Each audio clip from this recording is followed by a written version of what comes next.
உங்களுக்கு நல்ல நேரம் இருந்தால் மட்டுமே இப்போ இந்த வீடியோவை உங்களால பார்க்க முடியுங்க. நல்ல நேரம் இருந்தால் தான் இந்த கோயில்ல காலடி எடுத்தே வைக்க முடியுங்க. இந்த கோயில் கும்பகோணத்துல இருந்து காரைக்கால் போற வழியில இருக்கிற திருப்பாம்புரம் ஊர்ல இருக்கிற பாம்புரநாத திருக்கோயிலுங்க. சேஷபுரீஸ்வரர்னும் இவருக்கு பேர் இருக்கு. 1000 ஆண்டுகளுக்கு மேல் பழமையான கோயில். நாகங்கள் வணங்கிய சிவபெருமான் தான் இந்த பாம்புரநாதருங்க.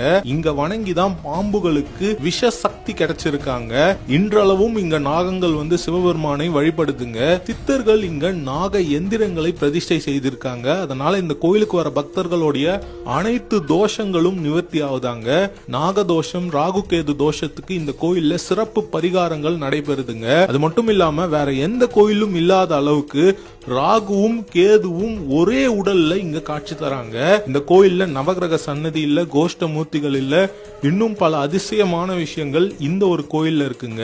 ஜாதக ரீதியா நமக்கு கெட்ட நேரம் நடந்ததுன்னா இந்த கோயிலுக்குள்ள வர முடியாது. நமக்கு கெட்ட நேரம் முடிஞ்சு நல்ல நேரம் ஆரம்பிச்சா மட்டும்தான் இந்த ஸ்தலத்துல வந்து இந்த சுவாமியை தரிசனம் பண்ண முடியும். நல்ல நேரம் இருந்தால் மட்டுமே இந்த கோயிலை பத்தியும் தெரிஞ்சுக்க முடியும், இந்த கோயிலுக்கும் வர முடியுமாங்க.